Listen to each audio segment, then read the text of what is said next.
अस्सलाम वालेकुम। अच्छा, आज हम जा रहे हैं स्टार्ट करने गायनोकोलॉजी।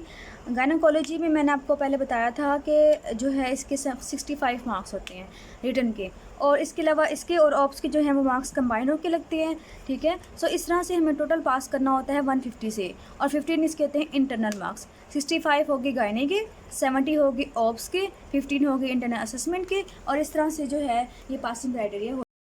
अगर हम देखें आपकी बुक में 10 टीचर में कितने चैप्टर्स हैं, तो उसमें चैप्टर्स दिए हुए हैं 17। ठीक है, 17 जो चैप्टर्स दिए हुए हैं ये मेनली जो है 10 टॉपिक्स ही हैं। गायनोकोलॉजी जो है इसमें हमने पढ़ना है mainly female organ system, reproductive system की जो प्रॉब्लम्स होती हैं, उनके जो इन्फेक्शन हो गए या फिर कोई ट्यूमर्स हो गए या फिर ब्लीडिंग अगर ज़्यादा हो रही है, ये सारे जो प्रॉब्लम्स हमने गायनोकोलॉजी में स्टडी करनी है। अब अगर हम बात करें इसकी, सबसे पहले आपको पता है कि फाइनल ईयर के अंदर आपकी फ़र्स्ट ईयर की एनाटॉमी जो है ना वो फिर से रिवाइज होती है, और इसी तरह से फर्स्ट सेकेंड ईयर में जो फिजियोलॉजी है वो भी आप थोड़ी बहुत रीड करते हैं, इसको पढ़ना ज़रूरी होता है।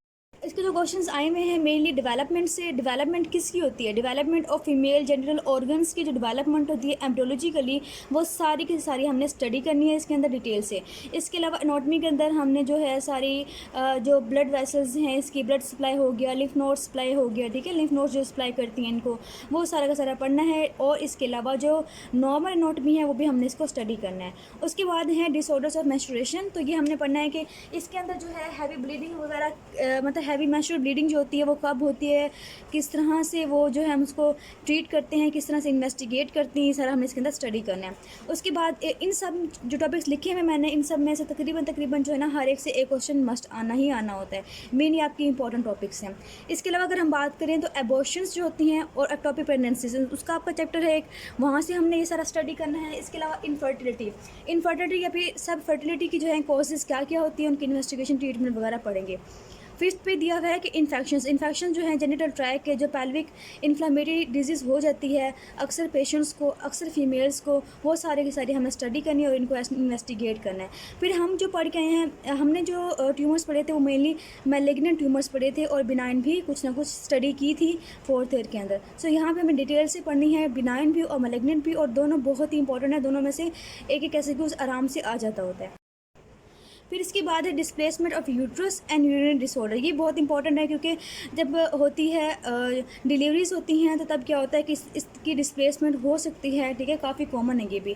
इसके बाद हमने स्टडी करना है कि कॉन्ट्रासेप्शंस वगैरह क्या होते हैं। कॉन्ट्रासेप्शंस जो हैं हमने पहले CMAT के अंदर कॉन्ट्रासेप्शन सारे डिटेल से पढ़ के आए हुए हैं, सही है, तो वो तकरीबन यहाँ पे वही है। इंट्रायूटाइन डिवाइसेस भी हैं इसके अंदर, और बाकी जो प्रोजेस्टेरोन पिल्स वगैरह होती हैं, बाकी जो पिल्स होती हैं वो भी हमने यूज़ करना है इसके अंदर, वो हम सब कुछ पढ़ेंगे।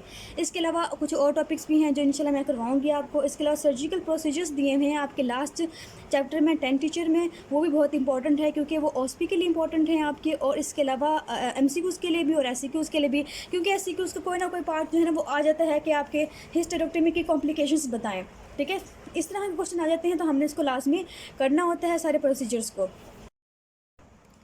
अगर हम इसका साइड व्यू देखें, कौन कौन से में ऑर्गन जो हैं वो नज़र आते हैं। सबसे पहले तो पीछे जो आगे क्या चीज़ आएगी कि सैक्रम कोकैक्स आ जाएगी, बोन हमारी, ठीक है, स्पाइन की। उसके बाद क्या आएगा कि उसके बाद रेक्टम आ जाएगा। रेक्टम का जो पार्ट होता है वो पोस्टीरियर होता है किसके, यूट्रस के, सही है। उसके बिल्कुल आगे होगी यूट्रस, ये सारे के सारे यूट्रस है, और यूट्रस के बाद नीचे की ये ओपन होती है, ये वजाइना है, तो इस तरह से ये और फर्स्ट में ओपन हो जाएगी।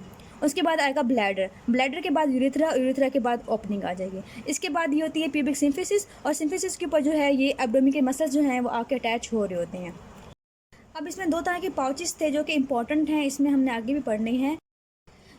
ये जो पाउच है जो कि रेक्टम और यूट्रस के दरमियान है, इसे हम कहते हैं रेक्टो यूट्राइन पाउच। अब रेक्टो यूट्राइन पाउच जो होती है इसकी क्या इंपॉर्टेंस है, इसके 3 नाम है। इसे हम कहते हैं पाउच ऑफ डगलस, और इसके अलावा कल्डिसैक भी कहते होते हैं इसको, या फिर हम इसे कहते हैं एक्सकेवेटा रेक्टो यूट्राइन, ठीक है।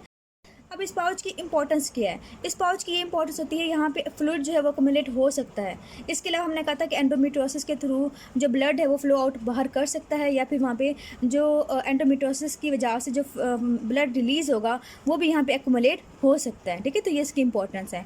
इसके अलावा हमें पता है कि आगे की तरफ भी एक पाउच होती है जो कि वहाँ पे पेरिटोनियम इस तरह से आके ऊपर चली जाती है, इसे हम कहते हैं विजाइको यूट्राइन पाउच, और ये होती है यूट्रस के आगे, और ब्लैडर है ब्लैडर के ऊपर की तरफ ये होती है। ये जनरल सी इसकी एनाटॉमी थी जो कि मैंने साइड व्यू दिखा दिया है। हम नेक्स्ट इंशाल्लाह पढ़ेंगे कि इसकी डेवलपमेंट किस तरह से होती है और इसकी जो है ब्लड सप्लाई और इसके अलावा लिम्फ नोड सप्लाई क्या क्या होती है, जो हमारे लिए इंपॉर्टेंट है, गायनी के लिए इंपॉर्टेंट है, मैं बताऊँगी। सेकंड ये कि आप जो है आपके स्टैंडर्ड बुक जो है वो 10 टीचर है, आपके टीचर्स भी यही कहती हैं ये बुक अच्छी है काफ़ी, लेकिन काफ़ी कुछ है ना हमने एडिशन करना पड़ेगा इसके अंदर किससे अरशद चौहान से। सो मैं आपको पॉइंट जो है वो एडिशनल जो पॉइंट्स हैं, एडिशनल तो हम नहीं कहेंगे उसको, जो यूक्यूज़ के अकॉर्डिंग इंपॉर्टेंट है वो मैं आपको ऐड करवा दूँगी या आपको जो है वहाँ पे थोड़ा बहुत मॉडिफाई करवा दूँगी।